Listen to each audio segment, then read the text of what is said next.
Magandang gabi mga masters, bali ngayon po ay 4 na videos po ma-upload ko po sa aking YouTube channel. Tama nga mga masters, 4 na videos nga po ang ma-upload ko po. Yon, what's up mga masters? Nandito na naman tayo sa panibagong araw, panibagong kabanata na naman ang pagsasama-samahan natin ngayon guys.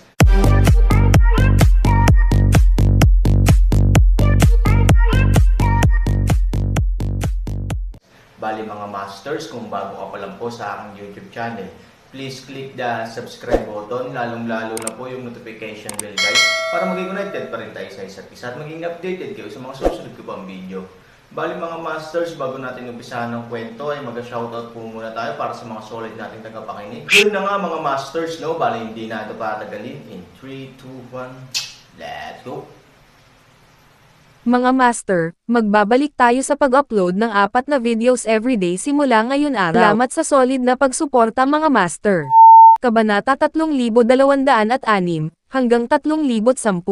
Matapos sabihin ni Mo Yang ang mga salitang ito, agad na nanghina si Bruce Lee, na kasama ni Han Sanya.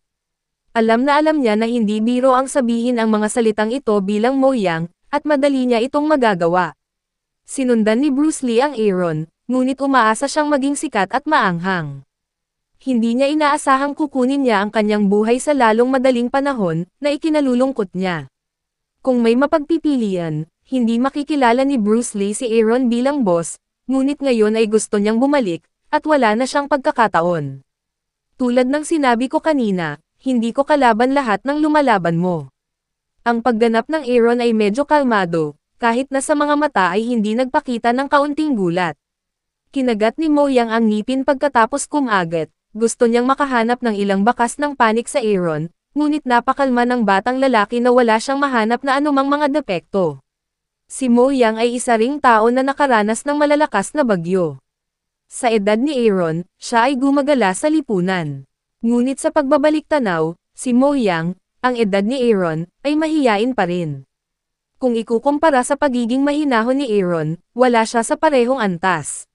Mahirap para kay Mo Yang na isipin kung ano ang nagbigay kay Aaron ng kumpiyansa na maging walang malasakit. Kahit na maganda ang background niya, hindi makakatulong ang background niya sa critical moment na ito. Bakit hindi siya natatakot? Totoo ba, gaya ng sinabi niya, ang mga manlalaban dito, magkasama, hindi niya kalaban.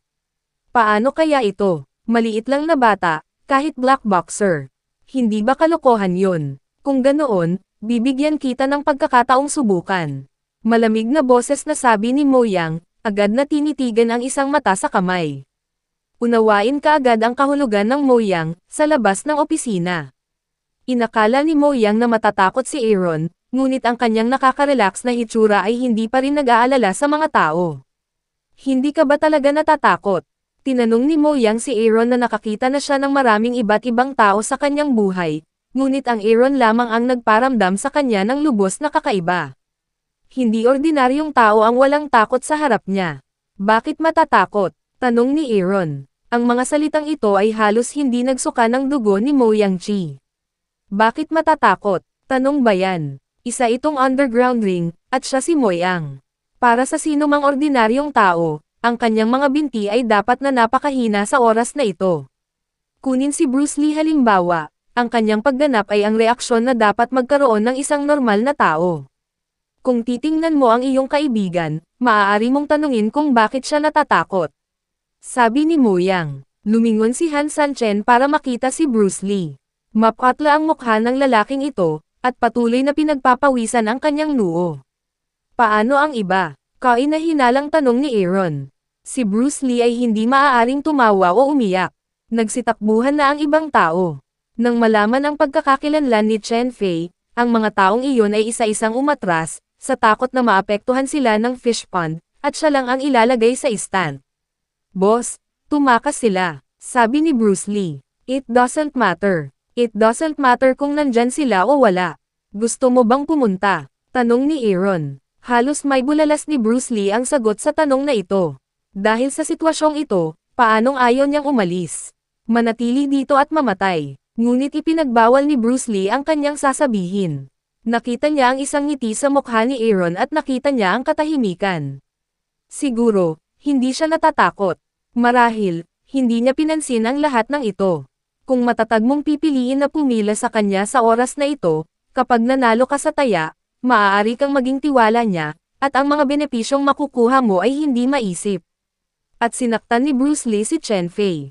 Kung aalisin niya ang Aaron sa oras na ito, kapag naghiganti si Chen Fei sa kanya, hindi na siya magiging mas mahusay. Pagkaraan ng ilang sandali ng pag-aalinlangan, sinabi ni Bruce Lee, ayoko. Ngumiti si Han Sanchen. Maaari niyang hulaan ang totoong iniisip ni Bruce Lee, ngunit maaari niyang sabihin ang, ayaw, na napakahusay. Hindi nagtagal, ang mga tauhan ni Mo Yang ay nagdala ng 3 matipunong itim na boksingero, hubad sa itaas na bahagi ng katawan, at hindi mabilang na mga peklat ang mukhang napakabangis. Kung nakita lang ng mga ordinaryong tao ang sitwasyong ito, natakot na sila hanggang tuhod. Mga anak, ito na ang mga huling manlalaban sa aking ring. Paano kung hayaan silang makipaglaro sa inyo? Nakangiting sabi ni Mo Yang. Tumingin si Aaron sa ilang tao at nalaman nilang napakalakas nila. Sa kasamaang palad, ang momentum lamang ay hindi sapat. Oo, hindi tumanggi si Aaron, dahil hindi niya kailangan ng lakas para patunayan ang sarili. Hindi siya papansinin ni Mo Yang. Kayong mga lalaki, laruin mo na lang ang batang ito at huwag mong bugbugin hanggang mamatay. Sabi ni Mo Yang, diretsyong nakaupo sa kanyang upuan, handang manood ng magandang dula. Si Bruce Lee ay dumaikit sa dingding at nakatayo sa sulok upang maiwasang masaktan ng hindi sinasadya. Ilang boksingero ang nagkukuskos ng kanilang mga kamay at kamao. Bagamat bata ang kalaban, hindi sila nang ahas na magpabiis sa gawaing itinalaga ni Mo Yang. At nilinaw ni Mo Yang na hanggat hindi niya siya papatayin, ang subtext ay turuan siya ng isang masakit na aral. Aaron upang bigyan si Mo Yang ng pinakamalakas na visual shock, at hindi naghintay para sa kabilang banda, ngunit kumuha ng inisyatiba sa pag-atake. Napakabilis ng takbo kaya hindi ito mahuli ng mata. Kahit si Mo Yang, na nanunood ng dula sa labas, ay hindi nakikita ng malinaw ang Aaron. Feeling ko lang nag-iilusyon ang buong buhay niya. Pagkatapos, narinig niya ang isang boksingero na sumisigaw sa sakit, at ang buong tao ay pumailanglang sa hangin, direktang tumama sa dingding. Nanginginig ang pader, parang lindol. Sunod-sunod na sigaw ng ibang tao na nabasag din sa dingding. Ngunit sa maikling sandali, nawalan ng lakas sa pakikipaglaban ang dalawang mandirigma. Ang iba sa mga tao, direkta ay natigilan sa kinaroroonan. Isang batang lalaki, na hindi naging seryoso, ay nalutas ang kanyang dalawang kasama sa isang iglap. Ito ay hindi lamang isang visual na pagkabigla, kundi pati na rin isang malakas na psikolohikal na presyon, nalilito ka pa rin ba?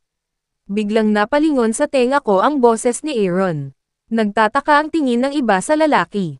Nang handa na siyang lumaban ay isang napakalaking impact ang nagmula sa likod niya kaya naintindihan niya kung bakit lumipad palabas ang kasama niya. Malakas na lumaban. Biglang tumahimik ang opisina, at tanging paghinga lang ang maririnig mo. Ito ay mula kay Mo Yang, sa kanyang mga tauhan at kay Bruce Lee sinabi na sila ang pinakamahina sa ring, ang kanilang lakas ay talagang hindi mahina.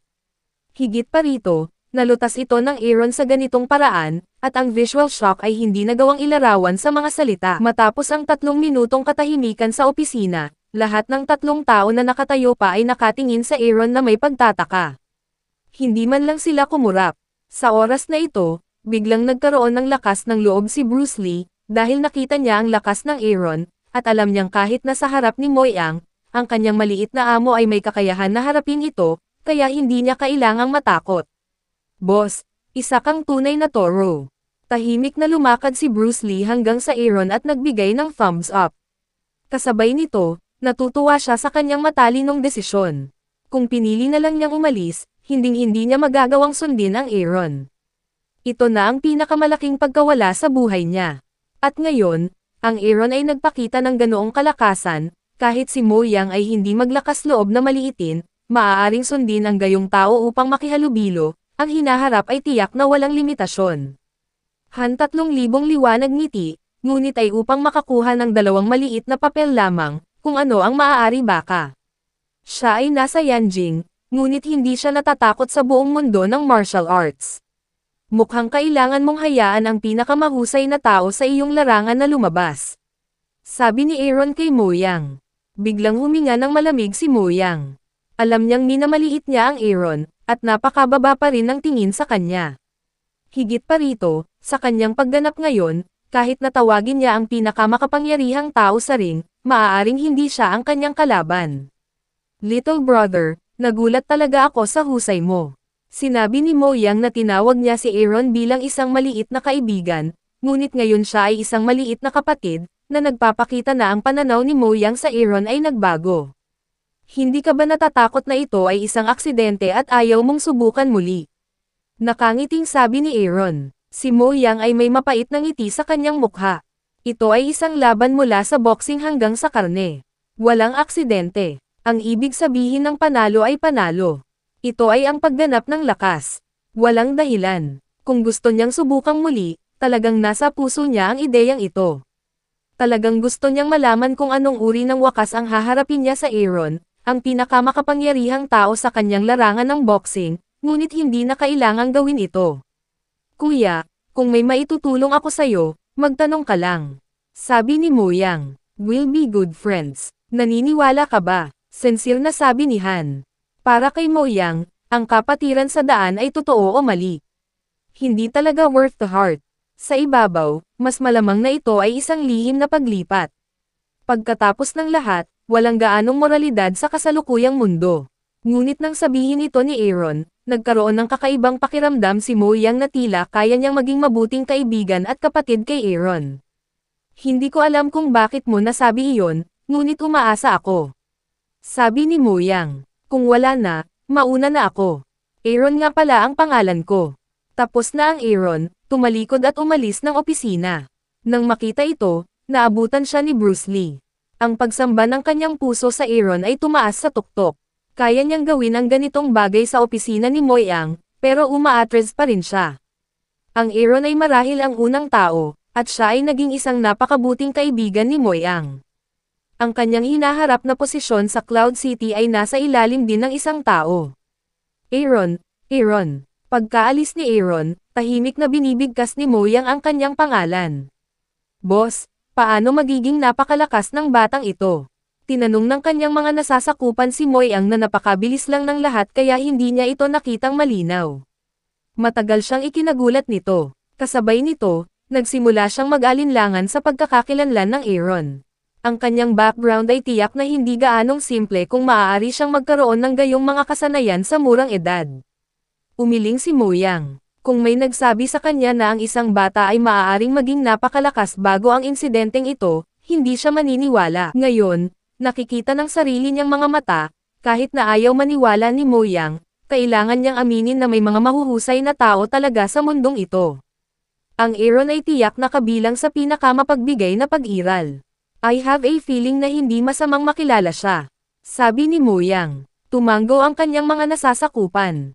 Hindi naman masamang makilala ang ganoong kasanayang tao, ngunit nag-aalala pa rin siya.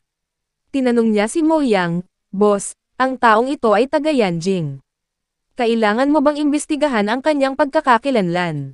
Hindi man lang naisip ni Mo Yang. Umiling siya at sinabing, hindi, madaling magsimula ng imbestigasyon. Malaki ang posibilidad na malalaman niya ito. Sa ganitong paraan, ito ay ang kawalan ng tiwala sa pagitan ng mga kaibigan. Ngayon ay hindi na natin kailangang gawin ito. Dahil kaibigan siya, dapat niyang piliin na paniwalaan ito. Bukod dito, hindi nakakaramdam si Mo Yang ng banta ng Aaron sa kasalukuyan, kaya hindi na kailangan ang investigasyon sa ngayon. Umalis sa underground ring, Aaron ay hindi maaaring makatulong sa pag-uunat. Pagdating niya sa Yuncheng, naayos na niya ang pamilya Chanjia at nakilala si Mo Yang. Para sa kanya, napakabilis ng pag-unlad. Susunod, dapat niyang protektahan si Ivory mula sa pang-aapi ni na Su Haichao at Su Yihan. Umuwi ka muna. Bukas ng umaga, hintayin mo ako sa school. Sabi ni Aaron kay Bruce Lee. Boss, gusto mo ba talagang bumili ng kotse bukas? Excited na tanong ni Bruce Lee. Mula nang sabihin sa kanya ni Aaron ang tungkol dito, pinag-iisipan na niya ito. Oo naman, pwede pa ba kitang biruin? Han said that buying a car is a piece of cake for him, sige uuwi muna ako. Bukas ng umaga, hihintayin kita dito. Sabi ni Bruce Lee. Tonight's Bruce Lee is destined to be too excited to sleep. Para sa kanya na noon pa man ay gustong magkaroon ng sariling sasakyan, talagang nakakapanabot na matupad ang panaginip na ito. Pag-uwi niya, nagsimulang gamitin ni Bruce Lee ang kanyang mobile phone, upang suriin ang kanyang mga paboritong modelo ng kotse, gayunpaman, ang kanyang pananaw at pag-iisip ay halos 200,000 na mga kotse lamang, na siyang limitasyon na maiisip niya, gayunpaman, para sa Aaron, ang boss ng Feng Chen, na may sukat na 200,000 o higit pa, siya. Ni walang kwalipikasyon para maglakbay, kaya hindi malilimutan ni Bruce Lee ang biyaheng bumili ng sasakyan bukas, kahit na magkaroon ng isang lugar upang manatili sa gabi ngunit sa ilalim, Aaron ay nagkaroon upang makahanap ng isang hotel, sa kabutihang palad check-in ay hindi mahirap, kung hindi, Aaron ay maaari lamang mabawasan sa kalye 3,000 kinuha shower, ay naghahanda upang pumunta sa kama. Si Jing ngunit biglang tumawag. Pagkatapos ng masusing pag-aalaga at payo, hindi na kayanan ni Han Sanchen ang pagmamaktol ni Shi Jing at direktang ibinaba ang tawag, na nagparamdam sa kanya na tahimik ang buong mundo.